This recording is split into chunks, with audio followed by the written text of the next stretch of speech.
Hello students, today we are going to start chapter 3 The Little Girl part 2. इस chapter के paragraph 8 तक हमने हमारे फर्स्ट पार्ट के वीडियो में पढ़ा था। इस वीडियो में हम पैराग्राफ नंबर 9 से स्टार्ट करेंगे। The McDonalds lived next door. They had 5 children. McDonald family पास में ही रहती थी, उनके 5 चिल्ड्रन थे।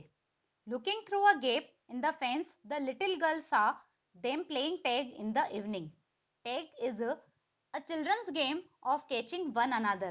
इसमें बच्चे एक दूसरे को पकड़ते हुए खेलते हैं।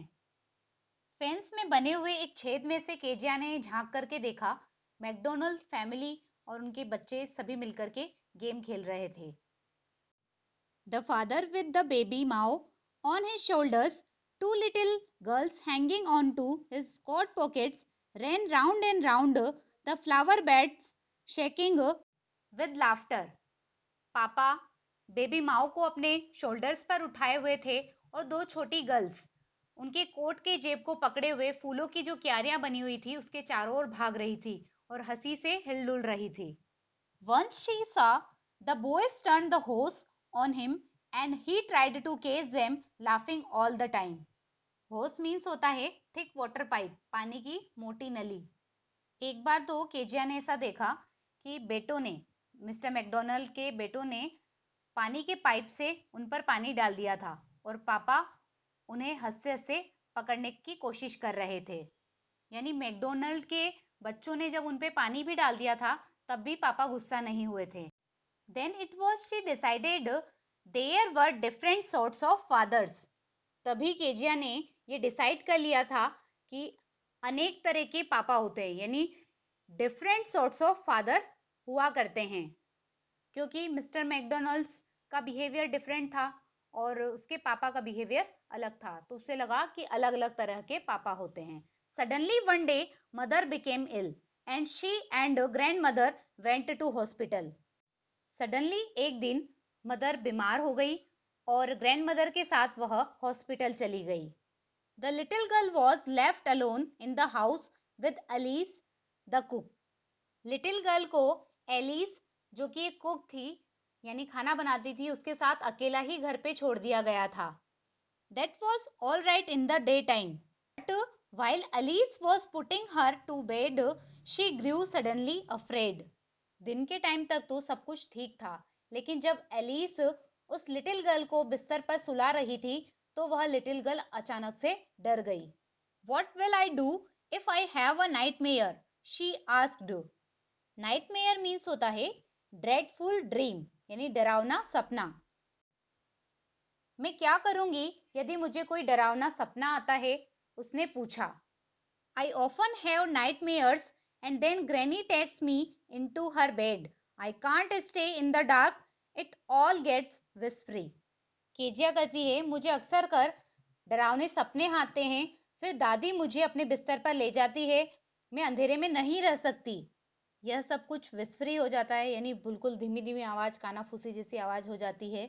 You just go to sleep, child, said Alice, pulling off her socks, and don't you scream and wake your poor pa. तुम बस सो जाओ चाइल्ड, एलिस ने कहा। उसके सॉक्स उतार दिए और उसने ऐसा भी कहा कि तुम चिल्लाना मत और अपने बेचारे पापा को मत उठाना। But the same old nightmare came, the butcher with a knife and a rope, who came nearer and nearer, smiling that dreadful smile, while she could not move, could only stand still, crying out, Grandma, Grandma. She walked shivering to see father beside her bed, a candle in his hand. लेकिन वही पुराना डरावना सपना Kezia को आया। सपना क्या था? एक कसाई हाथ में एक चाकू और रस्सी पकड़े हुए था और उसके बिल्कुल पास आता जा रहा था। उसकी काफी ज्यादा ड्रेडफुल स्माइल थी, बहुत ही डरावनी उसकी हंसी थी, जबकि केजिया बिल्कुल भी हिल नहीं पा रही थी, यानी बिल्कुल मोशनलेस होकर के वो खड़ी रही थी। और उसी के साथ वह चिल्लाई, ग्रैंडमा, ग्रैंडमा। और जब वह एकदम से कांपते हुए जाग गई तो उसने देखा कि पापा उसके बेड के पास में खड़े थे और उनके हाथ में कैंडल थी। What's the matter? He said. क्या बात है? उन्होंने पूछा. Oh, a butcher, a knife. I want granny. तो इस तरह से केजिया ने अपने पापा को एक्सप्रेस करके बताया, ओह एक कसाई, एक चाकू, मुझे दादी चाहिए. He blew out the candle, bent down and caught up the child in his arms, carrying her along the passage to the big bedroom. पापा ने फूंक मार करके मोमबत्ती को बुझा दिया. फिर वे झुके और उन्होंने केजिया को अपने हाथों में उठाया और अपने साथ पैसेज से होते हुए बड़े बेडरूम में ले गए. A newspaper was on the bed. एक न्यूज़पेपर बेड पे पड़ा हुआ था. He put away the paper, then carefully tucked up the child.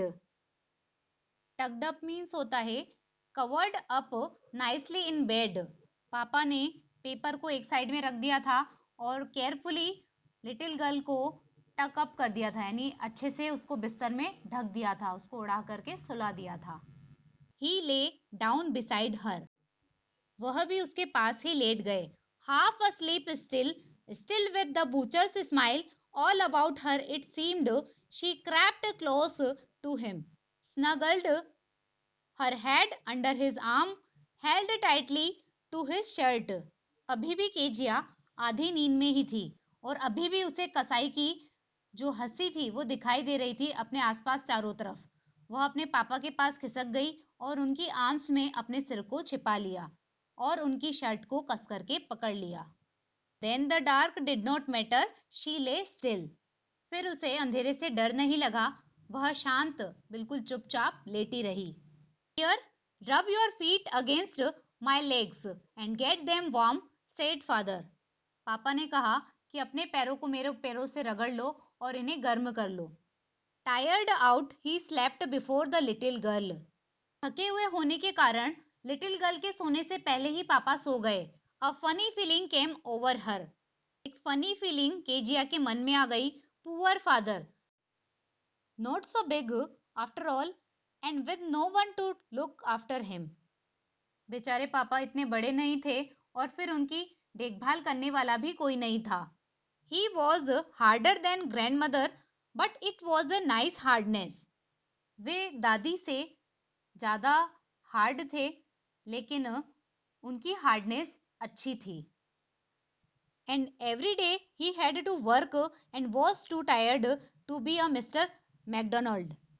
और एवरी डे उनको इतना काम करना पड़ता था कि वे इतने ज़्यादा थके हुए रहते थे कि मिस्टर मैकडोनाल्ड जैसे नहीं हो सकते थे.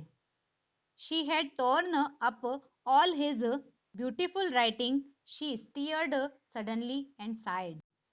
केजिया ने सोचा कि उसने अपने फादर के जो ब्यूटीफुल राइटिंग पेपर्स थे उन्हें फाड़ दिया था. फिर वह अचानक से हिली और उसने गहरी सांस ली. What's the matter? Asked her father. Another dream? क्या बात है? पापा ने पूछा. क्या दूसरा सपना आया? Oh, said the little girl, my head's on your heart. I can hear it going. What a big heart you have got, father dear. Oh, little girl ने बोला, मेरा सर आपके हार्ट के ऊपर है. मैं आपके हार्ट को सुन सकती हूँ, यानी आपकी जो हार्ट बीट है वो मुझे सुनाई दे रही है.